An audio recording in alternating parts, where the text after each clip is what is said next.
Hey guys, it's Break here, and today I'm going to be showing you a quick guide on how you can increase the number of achievement points that you have. I know I don't have that many, some people have 18,000, 19,000 achievement points, but I've still got quite a few and I've been collecting them quite seriously recently, so hopefully you guys will find this little guide quite useful. First of all, if you look at my achievement UI, it's probably slightly different to what yours looks like. That's because I've got an add-on called Overachiever.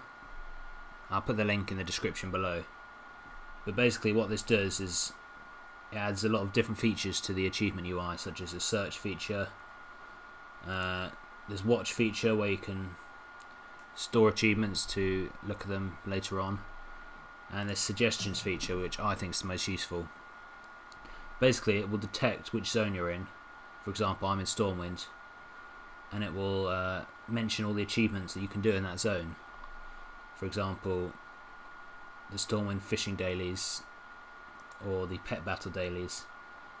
So yeah, it's just a kind of really useful add-on in terms of collecting achievements, especially if you go into a random zone such as Red Ridge Mountains. There's a couple of achievements there that you might not have realised, but once you've got this add-on you'll be able to see them and hopefully complete them. So the first thing I would suggest if you're new to achievement hunting would be to look at your main achievement panel, and this will show you summaries of all the different types of achievements, and basically this is going to tell you which achievements you haven't got many of and which you have. For example, exploration, I've got quite a few, 100 out of 130, but dungeons and raids I've still got 250 more to collect. Pet battles I've still got 80 more to collect. PvP still got 100 more to collect. So by doing this you can see how many achievements you still need for each particular aspect of the game, and that's going to really be useful to you because it's going to show you what you need to work on in terms of collecting those achievements. So one of the easiest ways in which you can increase the number of achievement points that you have is through the General tab. These general achievements, such as slay 15 turkeys in 3 minutes, eat some chocolate cookies, drink 25 different types of beverages, these are all quite simple achievements that you can do just from buying drinks from the auction house, etc. But they're going to help you increase your achievement points because there's so many of them and most of them are rather easy, so I think that's a really good place to start if you're new to achievement hunting. Another great way to increase your achievement points is the exploration achievements. Not only do you get a cool title of World Explorer, but completing the World Explorer achievement is going to get you a lot of achievement points. Itself it's worth 50 achievement points, but as you can see there's so many zones that you have to explore, and each one gives you, a large number of achievement points. So I think that's a really good way to go if you haven't already got this. It's not very hard, it's just quite time consuming, but if you've got the time then this is another great thing you can do. World events are also a really great way you can do this.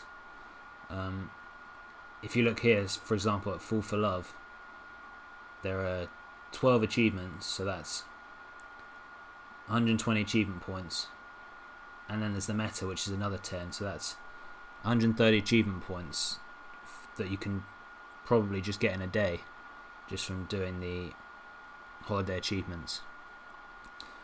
And if you do all of these throughout the year you're going to get 1,000 achievement points at least, I'd say. So that's another great thing you can do. It's really easy, you just got to wait for the world events to become available and then do them. But that's another really great thing you can do if you want to increase your achievement points. I'll probably cover PvP achievements in a different video because there's quite a lot of them. The arena achievements aren't great for increasing your achievement points because they're very hard to get and they don't give you that many. But the battleground achievements I think are really good for increasing your achievement points. Most of them are quite simple to do and can be done quite easily. There's a few hard ones in there, but most of them are quite easy, and if you do all these Master of Arathai Basins, for example, Master of Isle of Conquest, that'll get you the Meta achievement as well, which will increase your achievement points even more.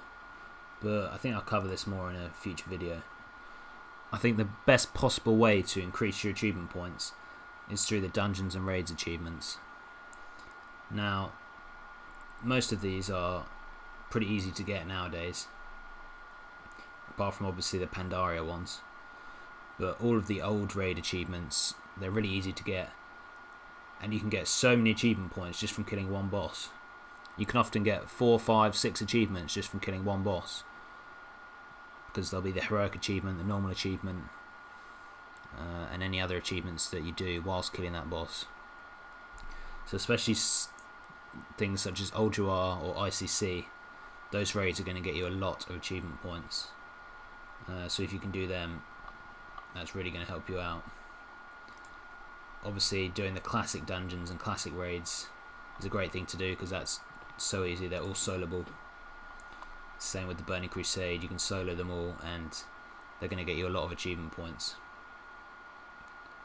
Especially if you complete these meta achievements such as Glory of the Dragon Soul Raider or Glory of the Firelance Raider. Look, you get an achievement for each boss and then a couple of others, and then you get the overall meta achievement. And that's going to give you a load of achievement points overall, especially if you complete all of these metas. So that's another great thing to do, and I'll probably discuss that in a future video as well, but just as a general thing, they're a great way to go about it. So a couple of things you might need for completing these achievements.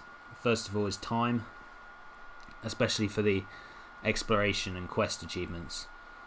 They're really easy, they just take a lot of time, so you guys are going to want to do this during a holiday, or at least during a weekend. You know, a point where you've got a lot of time to spare, and that's, you know, one of the major things that you need. You're also going to need quite a bit of gold if you really want to go for many achievements, especially for these general achievements. You know, you get certainly a few for buying mounts, for example, buying tabards, buying different foods for the food eating achievements. Basically, if you have a lot of gold, it's going to make it quite a bit easier for you. But you certainly don't need gold, it's just that's going to help you with certain achievements. And lastly, you're going to want to group up with friends. Whilst quite a few of these achievements can be soloed, it's a lot funner if you're with friends, and it can also make it a lot easier, particularly if you're doing some of the PvP achievements, because in those battlegrounds it can be a lot funner and a lot easier when you've got some friends to help you. So group up with some friends, go keen some achievements, and it's going to make it a lot easier for you guys. So that's it for today. I hope you liked the video. If you did, I'll probably try to do some more specific achievement guides in the future. For example, the Dungeons and Raids achievements or the PvP achievements, because you guys might find that useful. But if you like the video, please like, comment and subscribe, and I'll see you next time.